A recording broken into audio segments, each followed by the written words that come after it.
Awesome. Okay. Now, principle number 3 says, wherever you're putting your money, you have to think about whether you're paying somebody called a financial advisor, a fund manager. Because many people do not know that wherever your money is sitting right now, you could be paying them between 2 to 3% of the principal amount of money in that account every year. We have some mathematicians in the house. Let's do the math. So if you have $100,000 in an account and you're paying them 3% of $100,000, how much is that in a year? Say that again. 3,000. How much is that in 10 years? 30. How much is that in 50 years? That's too much to calculate. But 150. But that's money that you could have put in your pockets to make money for you. Do we get it? The elites, they bypass the middleman. The elites do not pay a financial advisor to sit behind their computer and just be looking at your money move from one portfolio to another. They put their money where it's gonna work for them. Okay, next please. Interest, inflation, interest and inflation. What is inflation? Inflation is the decrease in the purchasing power of money. Let us break it down. Who moved to the US 5 years ago? How much did you pay for your maybe 2 or 3 bedroom apartment? 700. How much is it now? Double. 1.4. So if you show up there with 700, what is the landlord gonna do to you? They'll chase you away. That is inflation. Decrease in the purchasing power of money. That is just rent. We haven't talked about gas. We haven't talked about salt. We haven't talked about tuition. It all adds up. So inflation goes up every year by at least 3%, which means wherever your money is sitting, if you are not making at least the bare minimum 3%, you are not catching up to inflation. We never think about that. You must be making at least 3%. So your checkings account, how much does the bank give you? He said nothing. Okay. So your checkings, your savings, your CD, they are not catching up to inflation. My bank gives me 0.01%. And that's nothing. Now, 401k, all the portfolios in yellow, you could catch up to inflation in the morning. But by evening, you can lose everything. There are no guarantees. Now, index annuity, life insurance, and municipal bond are those accounts that you can catch up to inflation by at least 4%, because on average for annuities is 5%, life insurance 7%, municipal bonds 4%. Your child's college fund is not catching up to inflation. Next slide, please.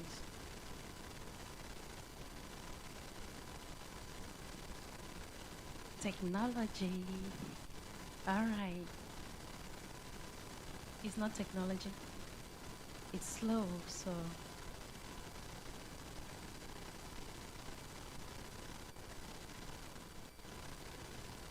Okay, here we go. Taxes. Did you know that you and I have the legal right to create our wealth in the most tax-efficient methods? Did you know that? Yes, even if it means paying 0 in taxes, it is your right to create your own wealth. Most of us do not know that. Why don't we? Because we are busy clocking in, clocking out, and paying the taxes, paying Uncle Sam. Uncle Sam loves us so much, but you can create your own wealth, provided you understand the tax system of this country. It is your right. Many people, they make a lot of money, they pay little in taxes. Are they behind bars? Are they in prison? It's because they know something you and I do not know. And that is why I'm here speaks very closer to my heart, because knowing what I know now, I cannot keep to myself, to be honest with you. So, the money you're checking, where is it coming from? From the bank, from your job, your employer. Did they cut taxes? Yes. You put it in Chase Bank or Bank of America, you make $10 profit. What do you receive at the end of the year? $10.99. Why? to declare your taxes so that you pay your taxes because you made extra $10. Okay, the same for our savings. CD, oh, you already moved. Okay, yes. So we pay taxes in our, can you backtrack, please? All right, thank you. So, checkings account, we pay taxes. Savings account, we pay taxes. CD, we pay taxes. 401k, we are not paying taxes now, but we'll pay later. It is tax deferred. Quick question. Based on your understanding and predictions, are taxes going to go up or down in the future? Why do you say up? Inflation, okay. When you look back, there is a trajectory, right? There is a history that we can follow. There is a pattern. So the prediction is that taxes are going to go up. So quick question, is it better to pay or to buy something when it's expensive or when it's cheap? When it's on sale, which means taxes are on sale now, true or false? Taxes are on sale now. Okay, now, please, I'm here to educate. If you don't understand the difference between a Roth IRA, means independent retirement account, and a 401k, if you don't understand the difference, please raise your hand so that I break it down. All right, awesome. So, when you see 401k, and then you see IRA, independent retirement account, you don't see the Roth in front. It's traditional. Traditional means that when your salary is ready, your employer cuts the salary and sends as retirement and then gives your share now. So it's before tax. You don't pay taxes. 401k and IRA, you don't pay taxes. But when you see Roth in front of it, it means that you have paid taxes now. Your employer has cut taxes, and what he's sending into your retirement account, all what you see in there is yours. The question is, why didn't the HR put you down to break this down? Because it's not in their favor. You get it now? It's not in their favor because the bigger the amount of money in your 401k, the bigger their paycheck. So they will never, you and I have to dig it for ourselves. Because I've helped so many families and they're like, but Dr. Melvis, they never talked about Roth. I'm like, yes, it's not in their favor. Secondly, the elites do not do Roth. Do you know why? Because it is capped. You cannot contribute more than $6,000 to $8,000 in your Roth in a year. It is capped. So what else are they doing? I'm going to come to that. So another thing, this is a side comment. Please, I'm here to educate. If your employer is matching 5% of your 401k, match 5%. Do you know why? Because if you match more than that, you are enriching your employer and you are kind of expanding your taxable bracket in the future. And you and I have confirmed that taxes are going to go up. You get it? Because when it comes time for them, for Uncle Sam to walk in and take his share, this is what is going to happen. They will consider provisional income. So, I'll come back to that. Let's just move forward.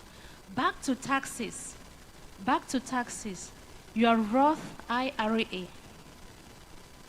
You pay taxes now. You don't pay taxes later. Let me give you guys two scenarios. I have a corn. Sorry, I didn't bring my corn. I have corn. Do we all know corn on the crop? I have corn, and I have a seed of corn. Option one. I need a name. What's your name, man? Idorin. Did I pronounce it correctly? All right. So I have corn. I say, Idorin, take the seed of corn. Option one, please go and plant it. When the harvest is ready, my name is Uncle Sam. I'm going to walk in, and then you and I will share the harvest. That is option one. Option two, Idorin, take the seed of corn. Let us split it now. You go plant it, and I'll take my share. Whatever comes out of that harvest is yours. Which option makes sense to you? Everybody says option two. The question is that what we are practicing? No. In theory, it's like, man, but practically that is not what we do. So going back to the taxes, please, when you walk into your job tomorrow, ask your HR, do we have a Roth? You might consider switching to a Roth. Second question, how much are you matching? If it's 5, I met somebody, they were matching 5 and he was matching 15%, and after 2 years, his 401k went from 150, he's from Ghana, to $96,000. And when he called the financial advisor, he said, Dr. Melvis, I'm about to commit murder because this guy told me the market was going to go up. And 2 years later, here we are. So this education, make use of it because every penny matters. Okay, moving forward. So if you look at annuities, stocks, everything in red, you pay taxes. You might not be paying now, but it's deferred. But everything in green, you don't pay taxes. Next, please.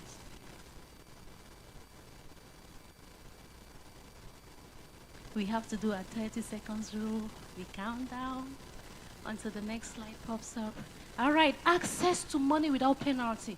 That is principle number 6. So in your checkings account, you can take out money anytime. Your savings account is yours 24/7. In your CD, for those of us who don't understand, certificate of deposit is a contract you get at the bank, which means you cannot touch this money. It needs time to mature, and if you touch this money, you pay a penalty. Okay, so 401k, of course, you cannot touch the money. You can touch your 401k without paying penalty to Uncle Sam if you are more than 59 and a half years old. If you are less than 59 and a half years old, you will pay penalty to Uncle Sam and then taxes on the portion you're withdrawing. Now, IRA, the Internal Revenue System Section 72T allows you to take 5% without paying a penalty. Only 5%. Is that enough? Okay, moving forward. So your Roth, of course, you cannot touch it because it's for retirement. 59 and a half before you can touch it without paying penalty. And then your stocks, of course, anytime it's yours. Annuities, if it's an immediate annuity, it's a big term for some of us, but we'll break it down later. You can access money if it's an immediate annuity, but if it's a deferred for later, you cannot touch money.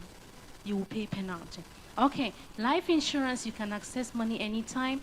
Bonds, you cannot. College fund, you cannot. And let me talk to my parents in the room, because this is how I got to learn about all of this. So in 2021, was it Biden the president? Somebody correct me. Biden gave money for kids, COVID money, something like that. And my husband and I decided to set up accounts for our kids to go to college with that money. And Jennifer at the bank told us to do a 529. That's an Internal Revenue System code. 529. But let me say 3 things about 529 before you go set it up. The first thing is that when you do a college fund, 529 for your child, the money might not be transferable to another state because it's a state fund. So if you set it up in Texas and your child wants to go to school in DC, you might be stuck with that money. As I speak, I have a friend in Missouri. Her daughter, she's from Ghana, wanted to go to school in Boston, Massachusetts, but she couldn't because the funds, she has to choose a university in Missouri. And she finally went to Columbia University, Missouri. That's the first thing you need to know. The second thing you need to understand is that the funds in a 529 are for college only. Education-related purposes only. That's what I mean. So if you have an emergency, you cannot just stretch your hand and withdraw money out of that account. Uncle Sam will come for you. It's your money.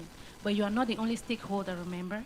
That's the second thing. The third thing, I saw this firsthand on campus. If you set it up for your child,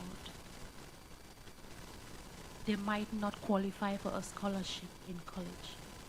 Because as soon as they fill the FAFSA form, it triggers in the system to show that your parents have saved money for you. They will never come to find out, but how much is in that account? It could be $5, it could be $5,000, but they don't care. You are set up. So we'll give it to kids in need.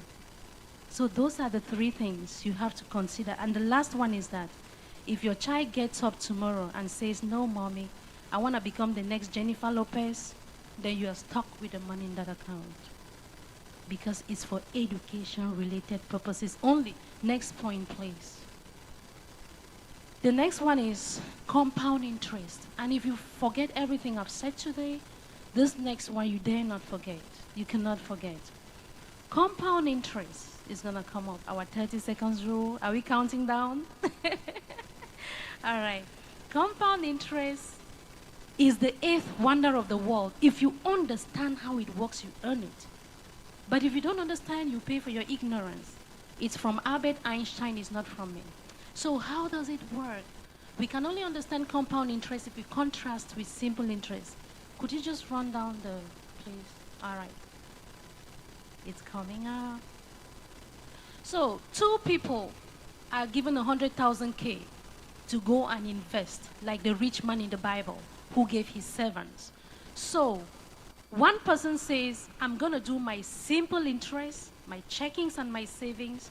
I'm just going to put it under my pillow like my grandmother used to do. You know, put money under the pillow. Crazy. And then another person says, no, this money got to work for me. Like the wise servant in the Bible. This money has to work for me. So you can see, I don't know if you can really see the numbers, but everybody starts off the same, 100,000 K. Year 1, 110, on an interest of 10%. But what happens? The money begins to grow gradually. It's not a quick, rich scheme. Give it time to grow. Gradually, by year 10, simple interest has $200,000, compound interest has 259. You can say, nah, it's just $59,000, you know, after 10 years, but watch what happens. It needs time to grow. By year 30, simple interest has $400,000, compound has 1.7 million, year 40, 500, and then compound has 4.5 million. Do we see the numbers? This is where we are.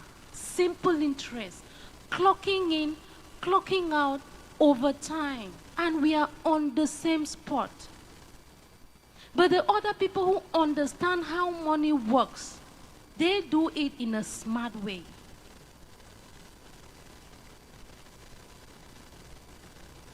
Can we go back, man, please? I'm sorry.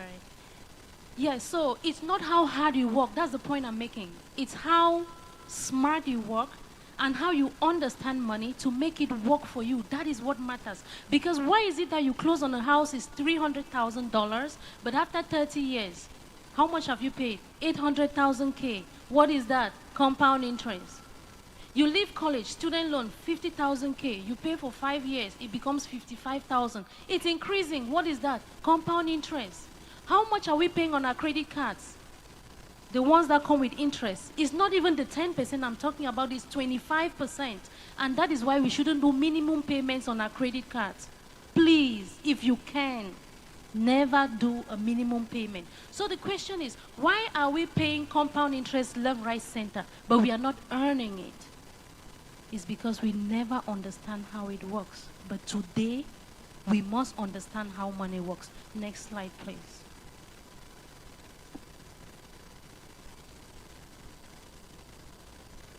Counting down. All right.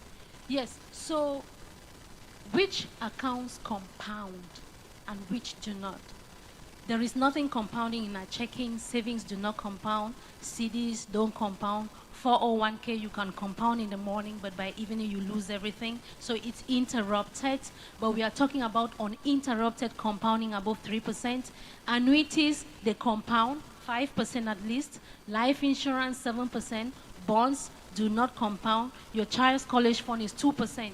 And that is why many people who started college funds, I think some 12 years ago, as of last year, if you looked at the money in that account, it's lower than the total contribution. First, it's in the market, and then second, it's not compounding. Next, please.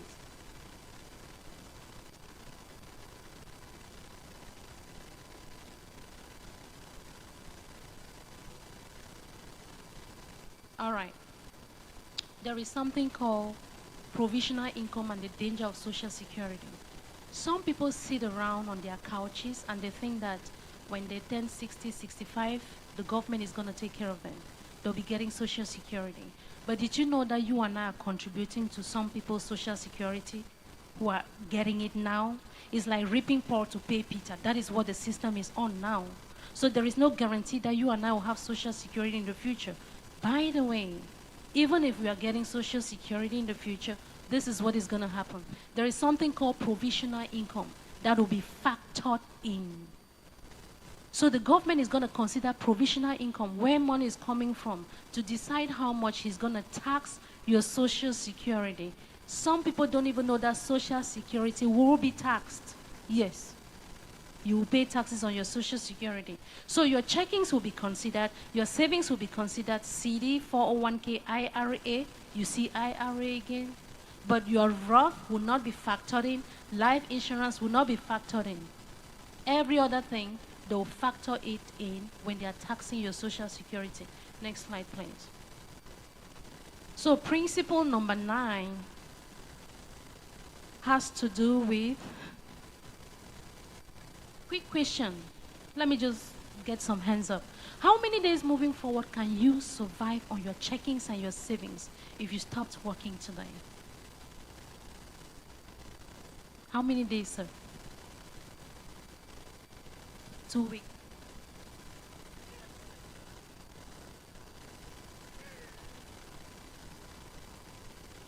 Ooh, 2 weeks to 2 months.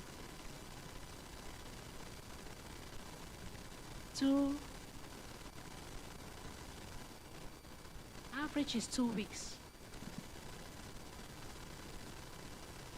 A month. Ooh, okay. So which means if something happens, I might move into your house at least for a month. Okay, anyway, but these are critical questions, tough questions that we must ask ourselves, because critical and chronic illness is the #1 cause of poverty and bankruptcy in America. You must agree with me that when somebody is critically ill, they cannot go to work. So what income protection options do they have? Because some of us, if you don't clock in, you don't get paid. Okay, so when we are critically sick, our checkings cannot help us. CD, all these accounts in red cannot help us. The only account that has stood the test of time is your life insurance. Listen to this, with living benefits. With living benefits. Next slide, please.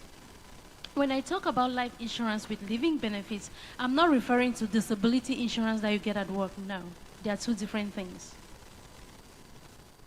Because disability insurance at work, let me just ask this question.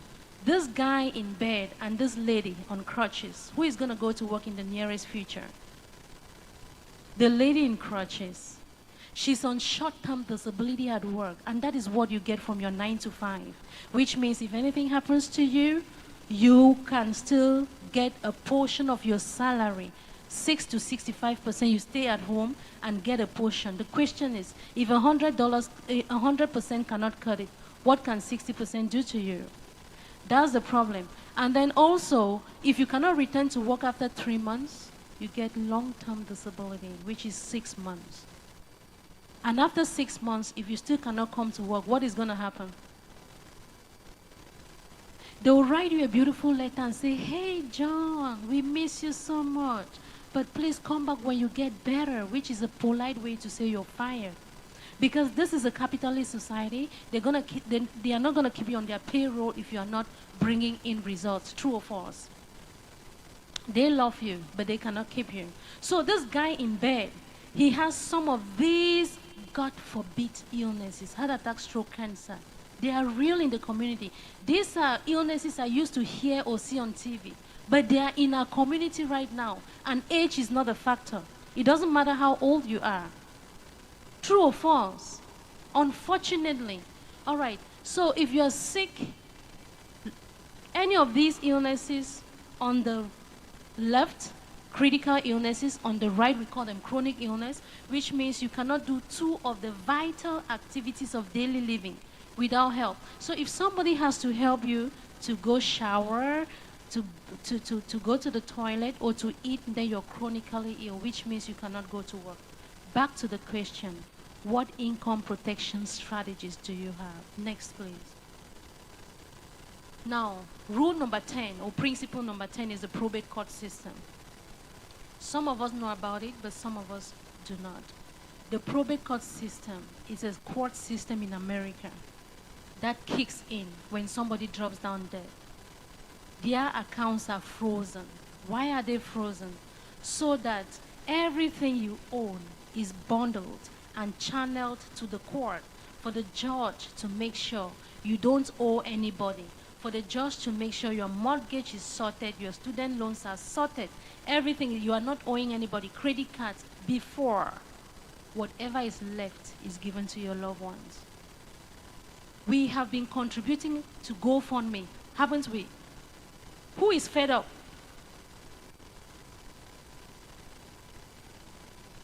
You sympathize, but you got your own bills to pay. And that is why this message speaks to my heart, because these people who departed, it's not like they were not savers. They worked hard, they saved money, but in the wrong buckets. And because of that, when they dropped down dead, everything went through the court system. And the accounts are frozen. The funeral home is calling. And the family is stranded. What is the next best thing to do? To start a GoFundMe, to raise money, to send the corpse to Africa. And people in Africa are like, no, do whatever it takes to send our brother's corpse back home. They don't care. They are like, do whatever it takes, please. At least send us the remains of our brother. And that is why we have been, because I've asked myself, but this guy was a lawyer, a registered nurse, double, picking extra shifts. Why do we have to? It's not because they were poor, but just because they didn't understand the system, the probate court system. Next, please. So to summarize what I've been telling you guys so far. Next, okay. To summarize everything that I've presented so far, you would discover that life insurance checks the boxes or the buckets. Because when it comes to the principles of successful people at the top and the portfolios, you can see that life insurance is like a report card. It checks the boxes. Make money, you don't lose money. You do not pay an account manager. It's ahead of inflation. You don't pay taxes. You have access to money without penalty. It's based on compound interest. It's not factored into your social security. In case of illness, it's going to help you. And the probate court, it's shielded. It's not exposed to the probate court system. Am I making any sense? Am I making any sense, please? All right, next slide. So, there are 3 ways money grows. There are 3 ways money grows. From this report card, the default answer is that all of us want to hear more about life insurance. There are 3 ways money grows. In a fixed account, your savings, your checkings, where there is security, but it's stagnant, there is no growth. Or in a variable account where it's like an EKG machine. Do I have some nurses in the house? EKG machine, it goes up, it goes down, you make money, you lose money. The market is good, you make some money. The market goes down, you can lose everything, which is okay if your risk tolerance is that high. And the third way to make money is the indexing strategy. What does it mean? The indexing strategy takes advantage of the fixed account and the variable account, the upside potential of the variable account and the downside potential or upside potential of the fixed account. In other words, with the indexing strategy, when the market is going up, you make money, but when the market is going down, your gains are locked. You do not lose money. Do we get it? All right, next, please.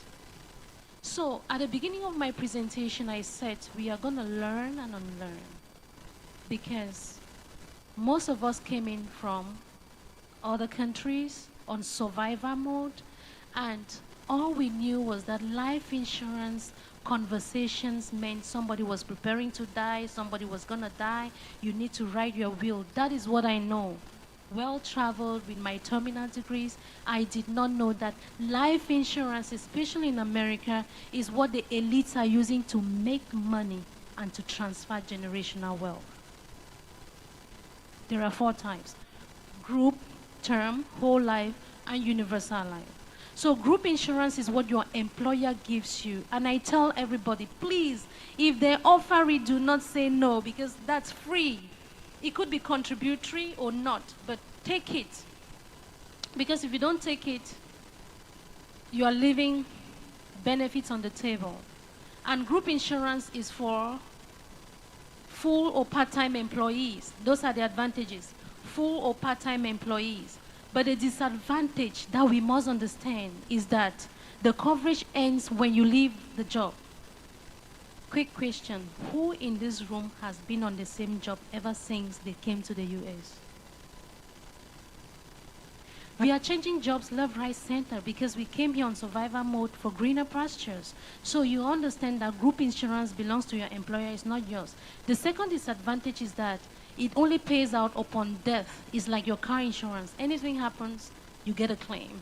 But nothing happens, you keep paying your premiums. That is how it works. So the third type is for contributory. Don't get me wrong.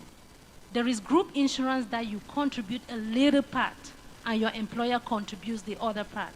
But for some, you don't contribute a dime. That's the type I'm talking about. So number 3 says that it doesn't benefit you while you're alive because if you're sick, you get short-term disability, long-term disability, and after that, you're on your own. Now, disadvantage number 4 says that in case of illness, or if your employer wakes up on a bad site and fires you, you lose it. Some employer gives you 31 days to convert. You still have coverage after leaving the job. You are still covered for 31 days. But after that, you are on your own. So, 0.9% payout probability, which means that it doesn't pay out because nobody stays on the same job and retire there. So it's deceptive because many in our community, when you talk to them, oh, Dr. Melvis, I'm good, I got insurance. But when you go detailing, it belongs to your employer. It is not theirs. Next, please. So the next type of insurance is term insurance. I'm breaking this down because we need to understand. Remember, we are here to educate. Term insurance advantage is it is cheap. People pay $9.99, $19. It's very cheap. And it's popular. Cheap things are always popular. Somehow. I don't know why. Okay. But the disadvantage is that it's for a short period of time. Temporal. Another disadvantage is that it only pays out upon death. If you have a term insurance, anything happens to you, you die, it's going to pay out. But if you are sick, nothing is going to happen. So there are no living benefits. And the premiums will increase when the policy terms. What does it mean? You can start paying $70 or $20 a month, and after 5 years, you are still on planet Earth, you did not exit, and you go to renew the coverage. They will ask you, what is your new age? I was 35 years ago, now I'm 40. Yes. What about your health? So this is the reason why the premiums go up. And many people do not maintain it. They walk away because of the high premiums. Do we get it? Okay. And then, if you miss a single payment, it's going to cancel. You can do, I hear say in the community, and some people will be like, yeah, that company, they took my money, they did this. Yes, because they came to draft and there was nothing in the account and that was it. And you and I, we don't read the fine lines of our agreements or contracts. This is a capitalist society, and the law in this country is big. These companies do not want to take anybody or to come to court. So they respect their contracts very well. Okay, so there is no cash accumulation, like it cannot build money for you to take out. And it's like you're gambling by betting against your life, because even when you turn 65, you got the money, the high premium, but the companies will say no. Who can guess why? Thank you, Pastor. Your risk is higher for them to insure, because they can insure you today, and then 2 days later you get one of the terminal diseases and you're gone. I have a mom, some lady I met in Missouri, St. Louis. She's paid a term insurance for 30 years, and this year she's turning 64, and it's going to expire. What is going to happen to her? When I analyzed it, she was like, where were you 30 years ago? I'm like, Mom, I'm sorry. I wasn't in America. Anyway, next slide, please. So because of that, only 2% pays out. 98% never pays out. And the 2% that pays out, it's mostly when people have like accidents or terminal diseases. The third type of life insurance is whole life, if you're taking notes. Whole life. The good news with whole life is that it goes up to age 100. Another good news is that the premiums remain the same. Unlike term, that ends at 65 and the premiums go up. For whole life, the premiums stay the same. So if you're paying $40, $100 a month, you will pay that until age 100. And another good news is that there could be some cash accumulation in a whole life. But on the flip side, it's more expensive because it doesn't come with living benefits. There are no living benefits. If you are sick, you are on your own. And there is cash value, but it's not guaranteed. So you can get back something, you might not get back something. And death benefit without cash value. Let me break this down. So it means that if the Lord calls you home, the death benefit, some face amount is given to your family. But the cash value, the money that has accrued in the policy stays with the company. That is their business model. You have to understand. Next slide, please. So the last type is index universal life insurance. The index universal life insurance. It has so many advantages. These are the disadvantages of this one. This is the last time. You must pass a health physical to qualify for this one. It's not for everybody. Because even your visa status can disqualify you. You have a lawsuit, it can disqualify you. Your health, your background check, all those things can disqualify you. And another disadvantage is that it sounds too good to be true, especially for those of us who like to Google stuff, those of us who like to go to TikTok, you know, Google as sources of, my brother is just laughing, as sources of information, but those are search tools. They are not research tools. Do we get it? Because when you were writing your degree, your dissertation or whatever, you did not Google everything. No, you go to credible sources of information.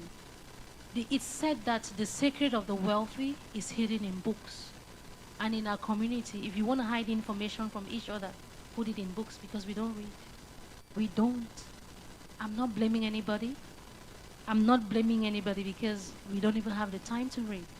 But what I'm saying is that to understand those benefits, and I'm going to break them down, you must go to the right source of information, which is books. All right. Next.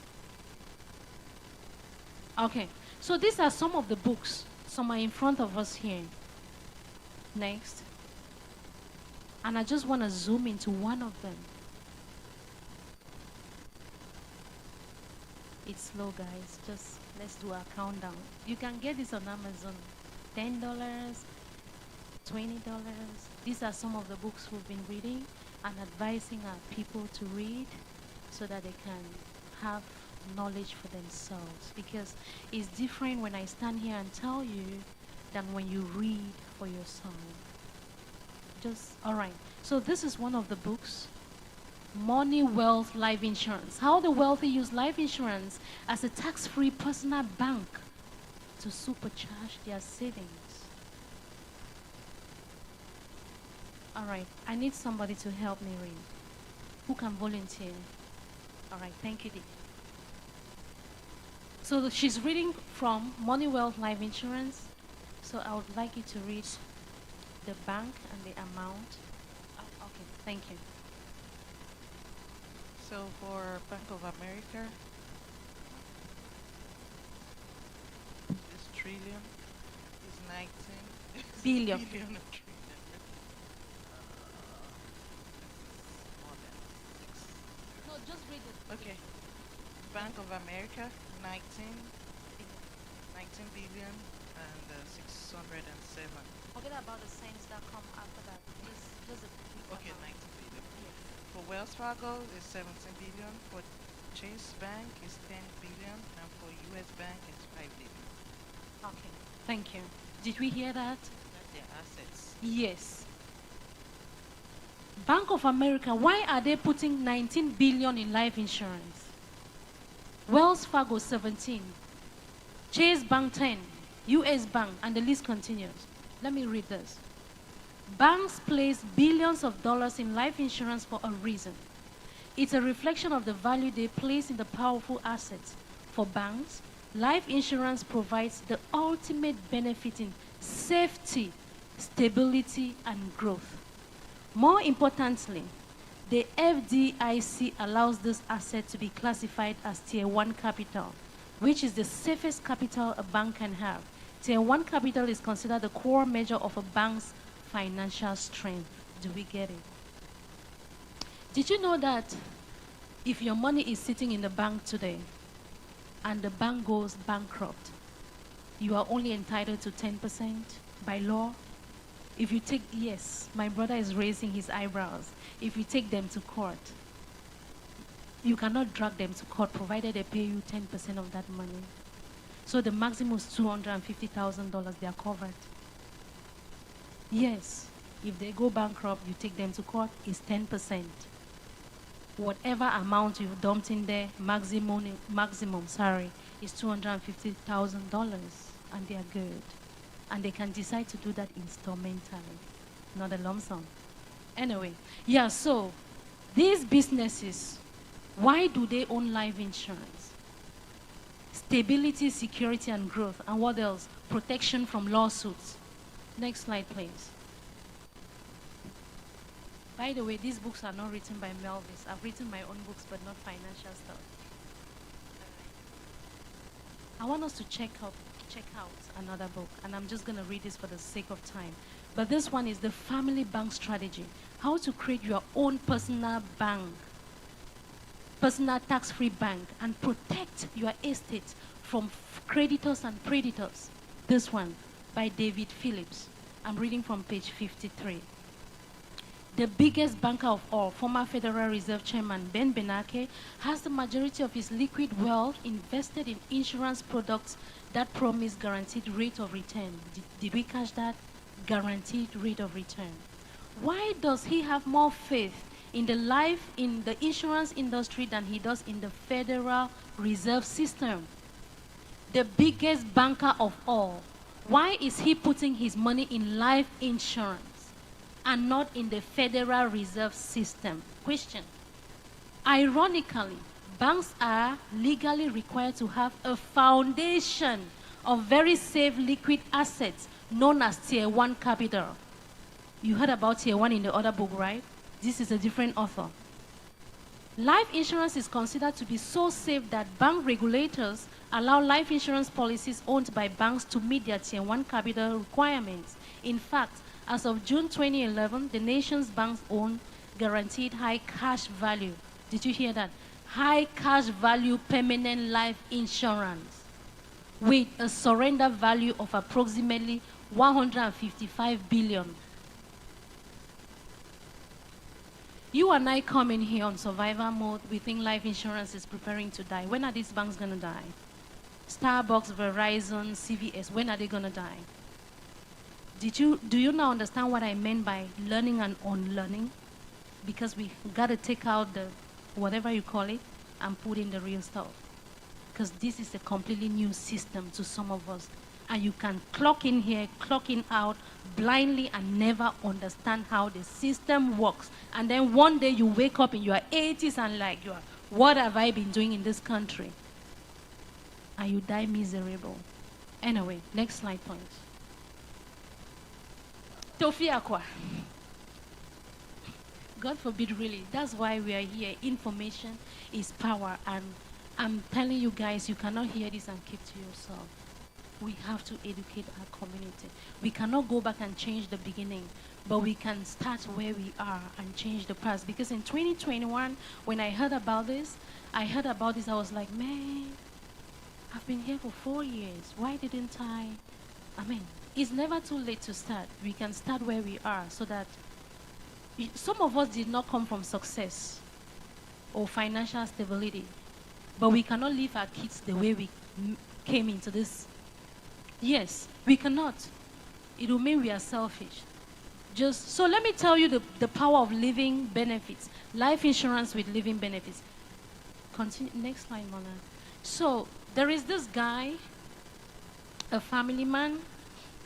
One day he woke up, this guy, his name is Scott. He woke up, went for a walk with his family. What happened? He fell, rushed to the hospital, and he was discovered he had chest tightness. That's a critical illness, anything that has to do with your heart. So, long story short, he found himself at the hospital, and this company accelerated a check of $300,000 to him. $300,000. Life insurance with living benefits. It's called income replacement. Because God forbids, we fast, we pray, but the Lord gave us brains to plan. Do we agree? We got a plan, because failing to plan is planning to fail.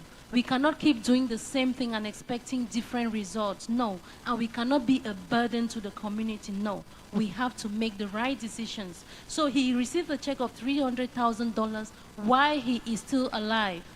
Next, please. So, and it's one of multiple checks. What did he do with the check? He paid off his mortgage. Because the company will not come and ask you, what did you, no, it's your money. He paid off his mortgage, paid off his cars, and is grateful to be alive and living the American dream. Life insurance with living benefits is gonna help you if the unforeseen happens. But this is a story. I'm contrasting this for us to really understand. This is a story of a registered nurse in New York from my country, Cameroon, 2 years ago. She died of COVID. A nurse practitioner, actually. She died of COVID. What happened? She was doing susu every month, $2,000 from the COVID travel nurse money. She could afford $2,000, but she never had a policy, life insurance for herself. And when she dropped down there, the accounts were frozen. People in the community had to contribute. You see somebody giving how much? $20. $20. And then a good friend said, no, I love my friend so much. I'm going to add one more dollar. $21. Some people came in with a cooler of jollof rice. At the end of the day, how much was collected? $1,132. What did that do to her? That cannot send the corpse back to Africa. And the 3 kids she left behind, what becomes of their college? We have to think different. Next, please.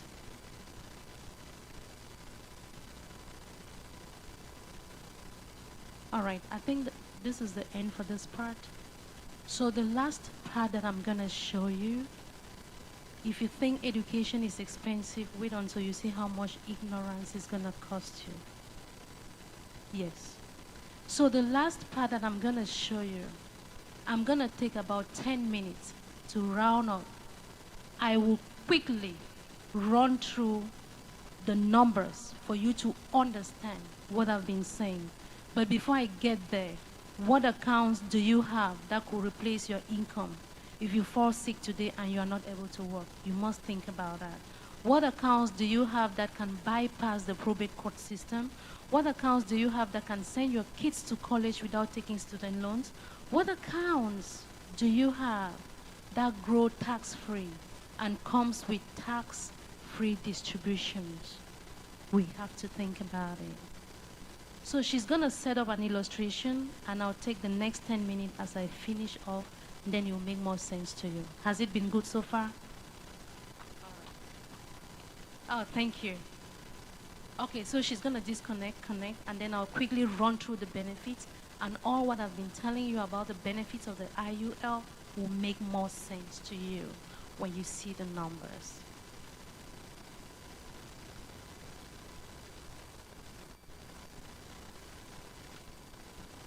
By the way, I'm still in Texas, and I'm going to send a list around right at time that you want me to meet you one-on-one. I'm still here until Monday, and I'll stop by and answer some of your questions, because people often have questions that they cannot ask in public, and I have stuffs like personal information, my policies, my kids' policies that I cannot be sharing in public. Make sense? I've shared this once. People took screenshots of my date of birth, my address, and showed up and things like that. No, it's HIPAA regulated, so there are things I cannot really share with you, but I can do that one-on-one. So there'll be a piece of paper going around that you can write your name, your telephone number, and then your time you want to meet, and I can stop by briefly. My charger, just a second.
Sorry. Day and time. Today preferably. Yeah, today. What time you like to meet today? What's this tomorrow? Anytime. You can stop by. It's not projecting.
Sorry. Education to me is very important because I'm a trained professor. Like I said, I've been a college professor for 7 years, Australia 5, US 4. So I believe in educating people because when you educate people, they are in a comfortable place to make informed decisions. That's very important.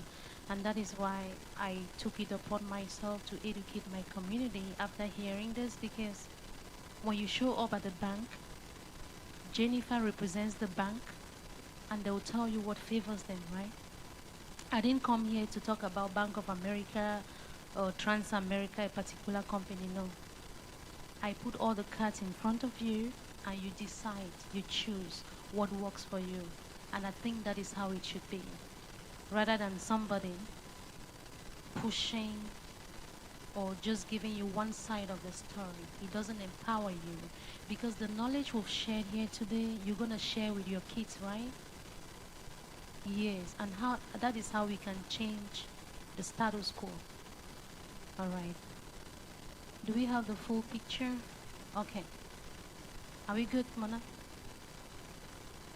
No, let me introduce this and then we run the report. Okay, sorry, because our screens are not very big. Are we able to zoom in and see? So I really need your attention to focus on the numbers so that we can be on the same page. Okay, so there are so many companies, so many, about 169. But I cannot do like run the numbers for all of them. Okay. I cannot run numbers for all of them, so I've chosen one just to illustrate for you to understand what I meant by the benefits of the Index Universal Life that the elites are taking advantage of and we don't know. We are doing term and group, but there is something better that they are really making use of.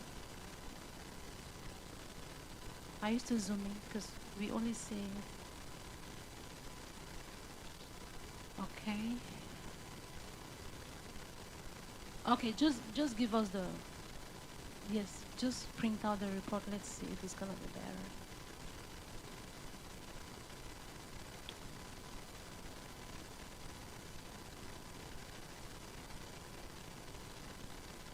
Okay, all right.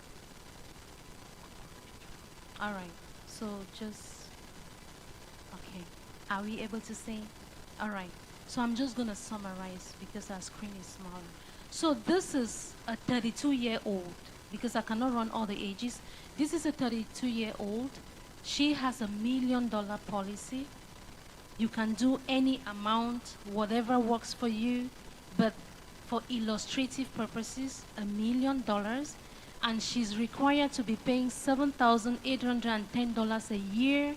So if you want to check how much she's supposed to pay in a month, you take 7,810 and you divide by 12, then you get how much she's supposed to pay. So you see something here called 7-pay premium. Are we together? Hello, do we need some water? Are we good? All right. So, if you see something here called 7-pay premium, let me tell you the story behind that. So, in the past, the elites of this country abused this account. And even the drug lords from Mexico came in and abused this account by dumping huge sums of money for it to compound quickly. Remember compound interest? And then they can take out. So they were doing that, and the federal government noticed that, came in and said stop, and instituted something called the 7-pay, which means it's the maximum amount of money you can put into this account in a year. You dare not go above $1. So that's why you see 7-pay there. So for $1 million, a 32-year-old is required to contribute 7,810, but the maximum she can put it is $54,000. Could you scroll down?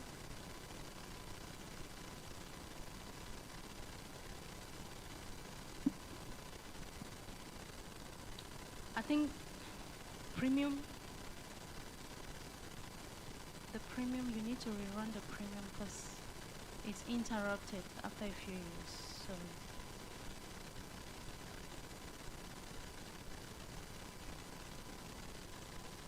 So this is called the illustration app. What is she's doing there is trying to put in numbers in the illustration app so that I can explain the concepts and the benefits for you to see. That's what she's doing.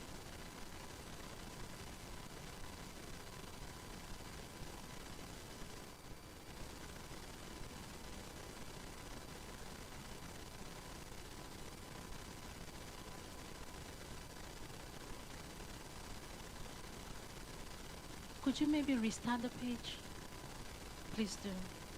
Okay, just restart. Sorry guys, it's technology, so we have to, we don't panic, we pivot.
It's better.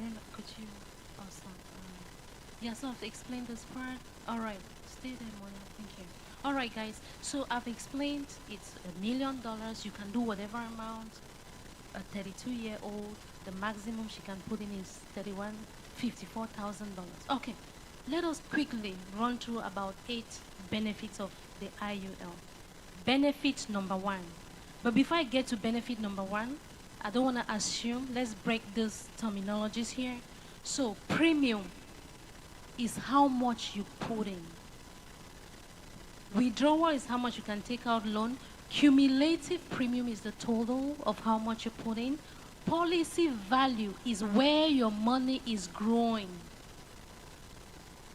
Cash surrender value, Mona, can we tilt the screen a little bit? Mona, I need to see the death benefit claims. Oh.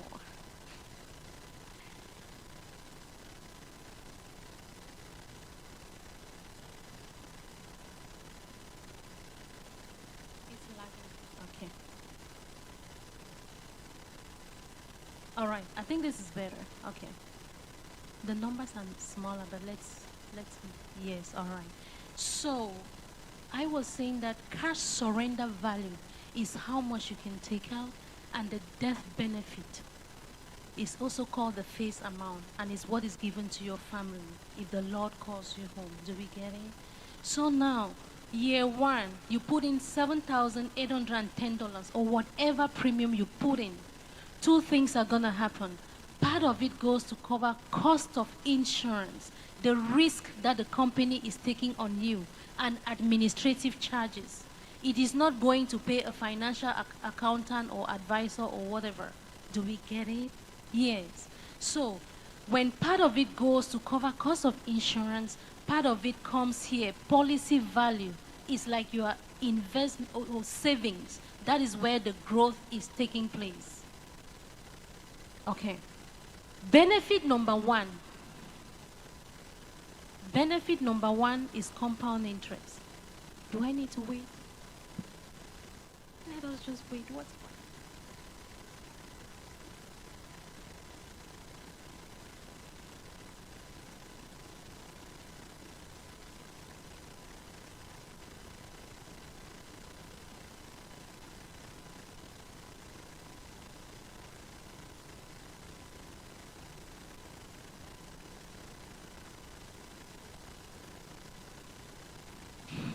Let's just wait, guys, so that the setup is on the TV.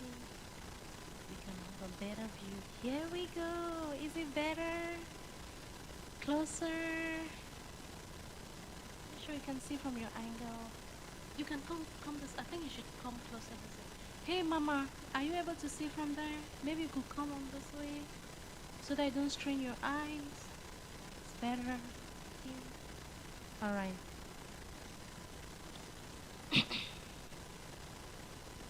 Okay. Sit on this side. It's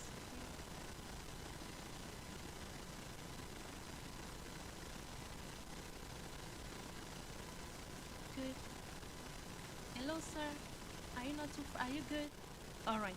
Okay. So let's quickly, in the next 10 minutes, we'll be done. Run through the benefits of the IUL. So benefit number one is compound interest.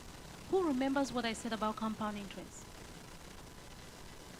Oh my God, Mona, did you hear that? She needs to win something. That is the eighth wonder of the world. Yes, if you understand how it works, you earn it. So how does it work? And we did say that only two buckets compound, or two portfolios. Life insurance, the right type, and annuities. So let's find out how that works. You put in your premium, $7,810, year one. You can break that down monthly. Part of it goes to cover cost of insurance and administrative charges, and the rest comes into your policy value. So you have $6,291. Cash surrender, you can't take out anything. So look at this. Year one, 7,000, we have 6 here. Year two, 15,000, we have 12 here. You continue like that. By year 15, we've contributed 117,000. How much do we have in here? 144. How much can we take out? 144. What is the death benefit? 1.1. It's increasing death benefit. It's not your term. It's not your whole life. They will not break this down for you to understand. But this is what the elites have. Increasing death benefit. You start off, the death benefit is $1 million. And you would see that the policy value is added onto the death benefit. So, could you scroll down, Mona? You keep contributing. Policy value is growing. Until when? Until age 121. It's hiding it here. Age 121. Will you contribute forever? No. We will come back to that.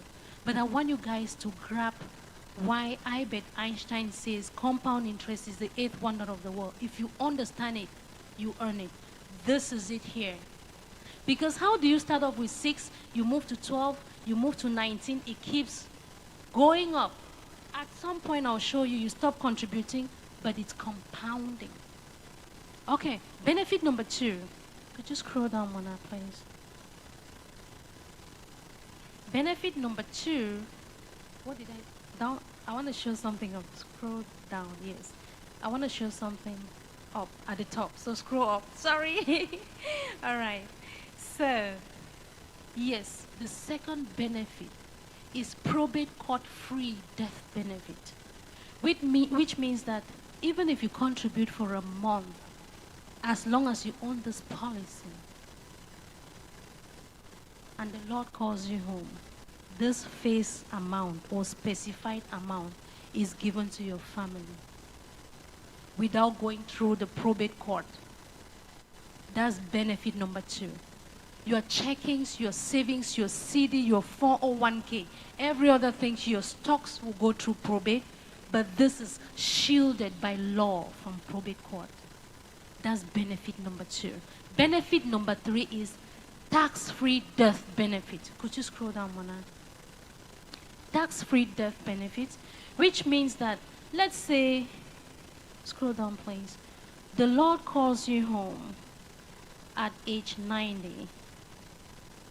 We're going to live longer than 90, amen? We will see our great-great-great-great-grandchildren, amen? Yes, so if the Lord, let's just assume that by 90 years, he says, come and meet me. How much have you contributed? 257. But 2.5 is given to your family without you paying taxes. Tax-free death benefit. Because your checkings, if you're transferring to your child, you pay taxes. Your savings, all those portfolios, 401k, yes. But this is what is given without you paying taxes. Benefit number 4, terminal illness. Could you? Thanks, Mona. So terminal illness, if the doctor, God forbid, certifies that you transition or you exit within 12 months or 24 months in some states, then up to 100% of the death benefit is given to you while you're alive, not when you die. It's not given to your loved ones, it's given to you while you are still on earth. Ask yourself, why is it that some of these older folks, something happens to our countries like charity, they donate a lot more than you and I. Oh, kids in Uganda, kids in Kenya, and they are donating. Where is the money coming from? They had one job, but they are donating 5,000, 10. Where is it? It's coming from here. Ask yourself, the older folks, like the elites, they are sick, but they are traveling the world. Where is the money coming from? It's from their life insurance with living benefits while you're alive. If you qualify for it, by the way, it's not for everybody. You must qualify for it. Okay. So up to 100% is given to you while you're alive. Now, benefit number 5, critical illness. If you're critically ill, remember the illnesses I enumerated earlier. If you cannot, if you have stroke, cancer, blindness, all those God forbid illnesses, then up to 90% is given to you while you're alive. And then benefit number 6, chronic illness. If you cannot do 2 of those important activities of daily living, up to 50% It's called income protection. It's given to you.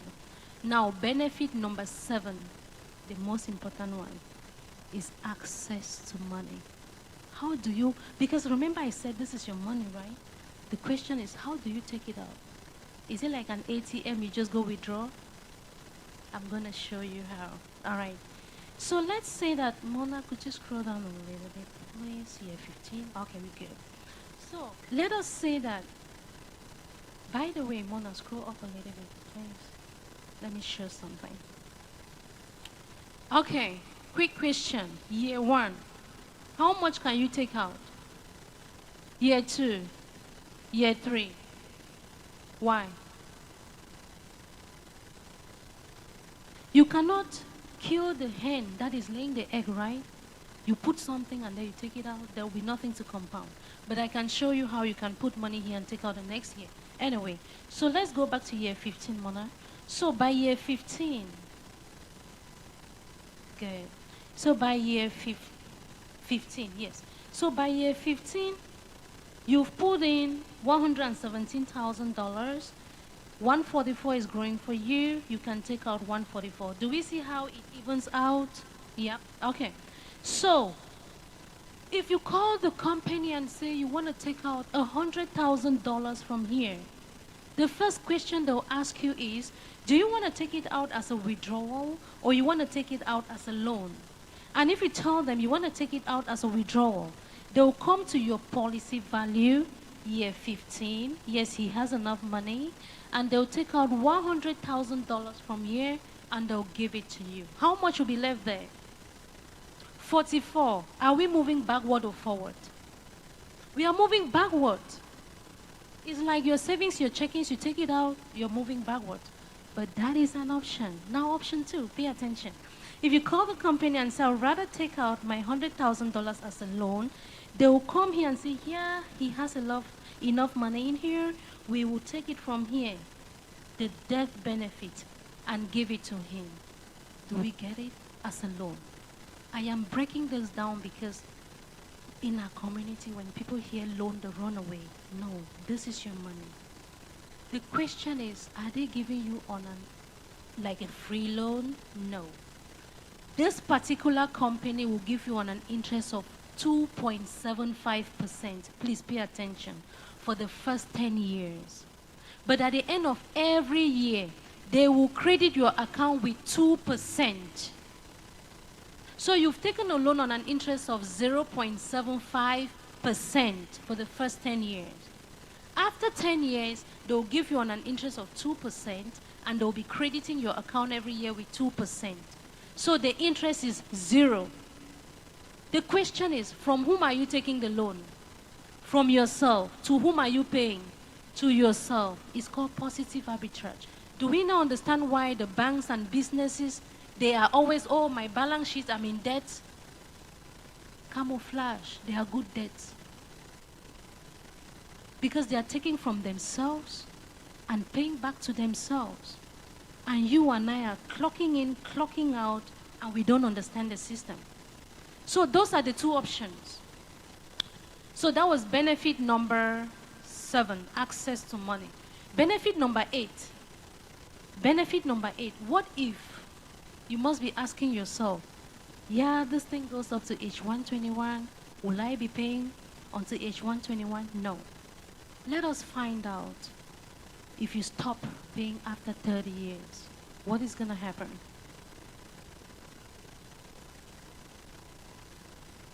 Okay. So, this is your policy. You stop paying after 30 years. You've put in $234,000. You can take out 540. The death benefit is increasing. It will run until age.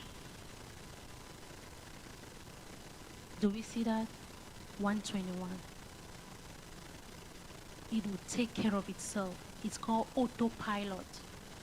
You stop, the policy continues. If this is term, you miss a single payment, it cancels. Do we get the difference? Now, somebody might say 30 years is too much. What if I stop after 15 years?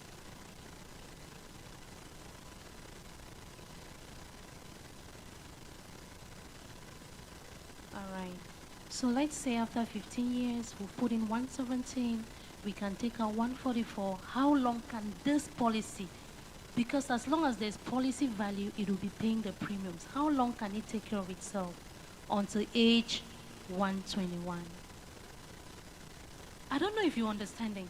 Because the earlier years you're putting money, it compounds and it can take care of itself. Why is it that the elites, they don't do 3 jobs like you and I, but they can own this thing? It's strategy. But we are clocking in, clocking out, and do it term. It will take us to nowhere. Because by the time you need it, you will not have it. Anyway, what if you do this for 7 years only? Remember, are we good? All right. How is the baby? Okay, we are rounding up. So what if we do this for 7 years only?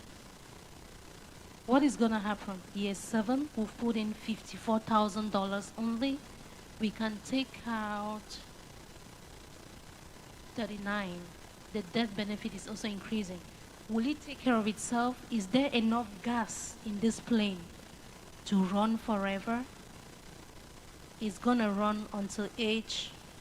Do we see the difference? 86 or even 84. It cannot take care of itself forever because there is not enough policy value. But this is the point. Do you guys see the death benefit is still there? Untouched, guaranteed death benefit. Guaranteed death benefit. But let's examine 2 scenarios. Why would you stop contributing? Who can guess why? Why would you stop at some point? What can be the cause? You lose your job. What else? Or ill. But this is it. If you lose your job, can you stay for more than 10 years without getting a job? It's not realistic. Unless you're handicapped, right? And if you're handicapped, Mona, scroll up. What is going to happen? You get the, thank you. You get the living benefits if you qualify. So either way, you win. Okay. So that's another benefit, autopilot. The next benefit I want to show you is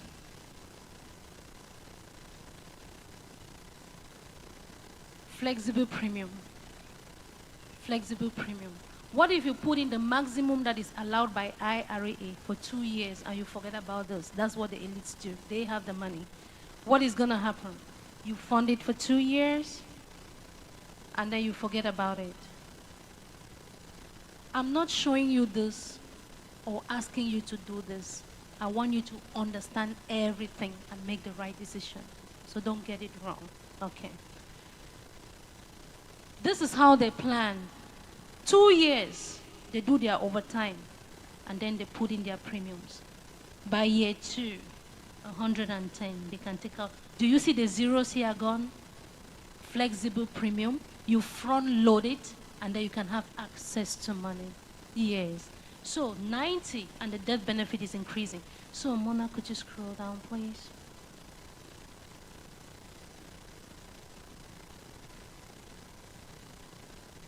Okay.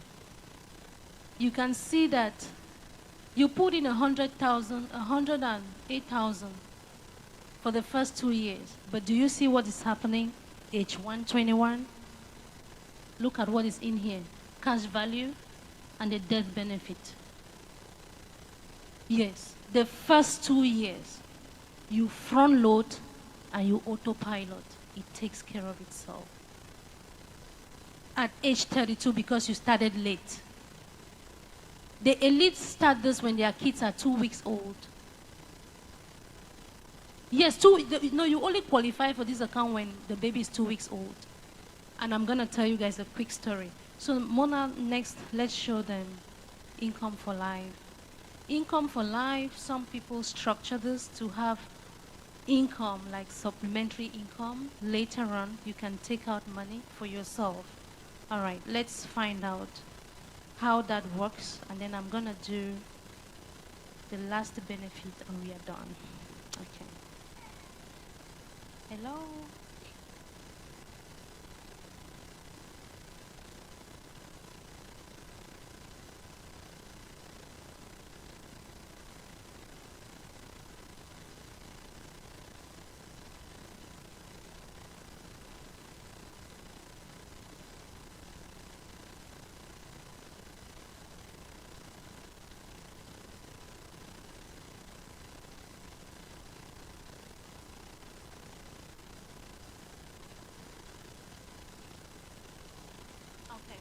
All right, guys, so you can see here that you can structure this in such a way that when you are done contributing, by the time you are maybe 65, this is year 40, you can start taking out 50,000 K every year.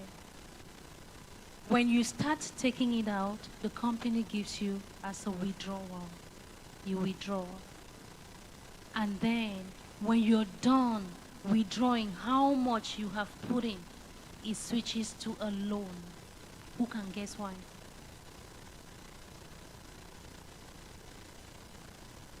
You start taking out the money, they give you as a withdrawal, and when you exhaust the cumulative premium, they start giving you as a loan. They start giving you the policy value as a loan. Let me cut that time. It's because if they give you more than what you've put in, you pay taxes on the excess. And that is why the elite do loans and not withdrawals. Do we get it? Yes. I met a family, I helped a family in Maryland, and this guy was so mad that somebody, an agent, had written a policy for him and did not break this down. So he went in and his dad died. So he went in 2018 and withdrew a lot of money. Now he's paying taxes on that money. They should have told him to do even a loan option. He did not know. He withdrew, went to Africa, came back, and now the bills are coming. He has to pay taxes. So this is key for us to understand. You withdraw how much you've put in, and then you start taking the rest as a loan. Are you required to pay back? No. They are good loans because if you take out a loan, you do not pay back. I'm going to show you guys what is going to happen. All right, Mona, continue. Just summary and then... Yes, that's fine. I can explain what I want to explain with that. Okay. That's the last benefit, and I'm done. Okay. All right. So, Mona, scroll up a little bit. Or down. My orientation is crazy. All right. I want to see the death benefit. Yeah. All right. Yes. So, the point I'm making is that when you take out money here as a loan, more than what you've put in, you don't pay taxes on loan. Do we get it? Loans are never taxed. But withdrawals are taxed. Loans are never taxed. That's the first thing. Are you required to pay back the loan? No, you are not, because when the Lord calls you home, instead of giving your family, Mona, scroll down, please. Instead of giving your family, let me use any age here. All right. Instead of giving your family maybe 1.4 million, they'll take out the $100,000 loan you did not pay back. Do we get it? You are not required to pay back the loan. It is from you to you. But when you exit, they'll take it before they dish out the death benefit. Now, let me ask you, by the time they are giving your family 1.4, would they be questioning why they withdrew $100,000 for the loan? Are you kidding me? Then they need special prayers. Okay. Last benefit. Okay. So $1 million baby is what the elites are using, like I told you guys before. You set up this account for your child when they are 2 weeks old. It's $1 million face amount if you choose that. So you're required, you're required to put in $3,680 a year. This is what I'm using for my kids. I used to do the lavish birthday, baby shower. Yes, I don't do it anymore. A year. All the Amazon handbags and shoes. I've been putting on these shoes for... Somebody needs to clap for me for 6 months. Anyway, the point I'm making is that we have to be intentional. Because all the toys that we buy and then 2 weeks later they don't want to see them, you could put this in here. Anyway, we'll come to that. So you're required just the target, not max funding. $3,680 a year. Mona, let's move down and see. The maximum you can put in here is $30,000. Their own 7-pay for kids, you see, is lower than ours, $30,000. All right. So this is it. What? Yes, because you are the policy holder. Our kids cannot sign an application. Yeah, you are the policy. Just to move forward a little bit, Pastor Charles, I have families in Maryland, about two of them. Their, the parents' policies were declined because of underlying illnesses. So now they are max funding their kids' policies for their own retirement. Do we get it? I cannot say this louder, but if you catch it, you catch it. All right. So let us scroll down a little bit. So let's say you're putting in 3,680 a year for your child. So by the time they are 18 going to college, you've put in 66,000, you can take out $85,000 for them to go to college. By the time they want to go to medical school, you've put in how much? 99, you can take out 185. Do we see that? 90. You are just putting 3,600 a year, not a month. They have this to go to medical school. Early planning is key. And then, could we scroll down, Mona? By the time the child is 54, 52, how much have you put in? Let me get my numbers right. Okay. By the time the child is 52, you put in 191, they have $1 million in there. And the death benefit is increasing. Now, if you were putting this money in your checkings and your savings, would you have this in your stocks? Stability, security, and growth. Let us say that you decide to do this for 2 years only. The 7th pay that is allowed for kids.